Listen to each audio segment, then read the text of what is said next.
m'appelle Peggy, je suis installée en libéral depuis 2006. J'ai pris la décision de quitter l'hôpital, de tenter l'aventure du libéral, de créer mon cabinet seule, avec tout ce que ça implique. Et maintenant, voilà, ça fait 11 ans que l'aventure a débuté. La Varenne, c'est un quartier de Saint-Maur-des-Fossés, qui est une ville de l'Est parisien. Je vis là depuis une trentaine d'années. Donc j'ai une vraie proximité avec les gens puisque j'y ai fait mes études, j'ai eu mes enfants, je m'y suis mariée. Bonjour. Bonjour.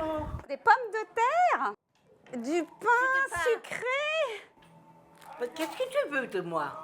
Qu'est-ce que tu veux? Ça c'est trop sucré. Quoi de sucré? C'est trop Mais sucré. j'aime pas le pain blanc. Pas blanc. Non. Bon alors moi je suis une fille de la ville, hein. Je suis parisienne, donc j'ai pas eu de difficulté à m'adapter au rythme citadin qui est un peu speed. Je ne veux pas que mon activité empiète sur ma vie personnelle. Je ne travaille pas comme certains libéraux qui commencent à 4h30 le matin et qui rentrent à 22h, qui ne mangent pas le midi. Moi j'ai besoin d'avoir une vie familiale épanouie. J'ai 3 enfants, dont un qui est encore en bas âge. J'organise mon planning en fonction de ma vie de famille, en fonction de mes hobbies aussi, et qui sont importants, qui prennent du temps. Donc moi, lorsque je ne travaille pas, en général, j'écris. Je crois que ça fait partie de moi depuis toujours. Plus qu'un hobby, c'est presque un besoin. Eh bien écoutez, Shalom Shabbat. Hein. Merci beaucoup. Et puis alors à demain. Donc je viendrai un petit peu plus tard alors. Quand j'ai décidé d'écrire les petites histoires de Mademoiselle Peggy, c'était pour faire découvrir qu'est-ce que c'est qu'une infirmière libérale. En dehors des appellations de la piqueuse et de la panseuse, comment vit une infirmière libérale? Qu'est-ce qu'elle vit au quotidien? Lorsque je vis des situations avec les gens, je me dis souvent mais je suis la seule à vivre ça ou... Un jour, je reçois un coup de fil d'un type qui me dit « Voilà, j'ai besoin d'une infirmière, il faut venir. » Je lui dis « Bon, d'accord, j'arrive. » J'arrive devant un immeuble où, a priori, inhabité.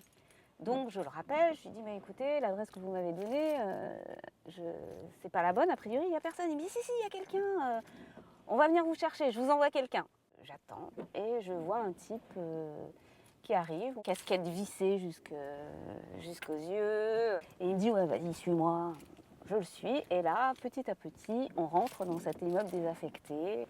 Je commence à déglutir, à me dire où tu te trouves. Et en fait, j'étais dans un immeuble squatté par les dealers du coin et les voyous du coin. Et en arrivant sur place, je me suis rendu compte que je devais soigner le chef de la bande qui était en cavale. Il cultivait du cannabis dans l'appartement, il y avait des pitbulls partout. Enfin, je ne vais pas vous révéler toute l'histoire, mais il m'a appelé docteur pendant 1 mois et demi. Et pendant 1 mois et demi, je lui ai dit, je ne suis pas docteur.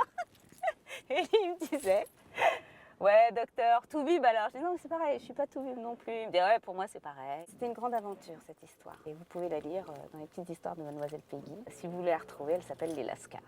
Ah, j'ai déjà vu cette femme-là.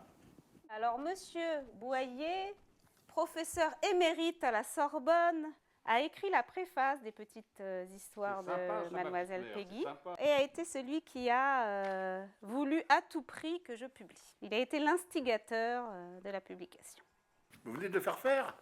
Il est arrivé en début de semaine. Sympathique. J'ai créé il y a 2 ans maintenant un groupe Facebook qui s'appelle « Tu sais que tu es infirmière libérale quand ?» C'est un groupe qui a grossi. Petit à petit, on est maintenant 3000 sur le groupe. Et les gens aiment s'y retrouver parce qu'ils ont l'impression de rencontrer des gens qui vivent la même vie qu'eux. La solitude, c'est quelque chose de très important.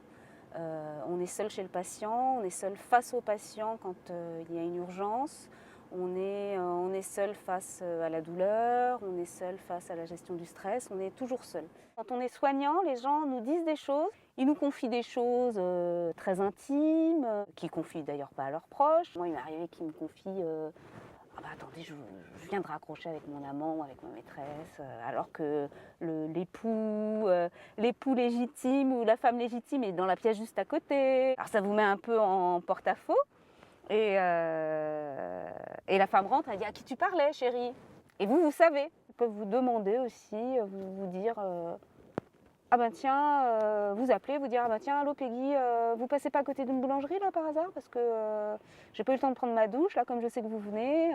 En le publiant, on s'expose aux avis, on s'expose aux critiques, on s'expose aussi aux choses positives. Mais au moins, on provoque un débat. Est-ce que ne pas faire les courses, ne pas aller chercher le pain et ne pas aller chercher les médicaments, ça fait de soi un mauvais soignant? Là est le débat. L'histoire, c'est aussi de dire qu'est-ce que vous en pensez, vous? Qu'auriez-vous fait à ma place? Qu'auriez-vous dit?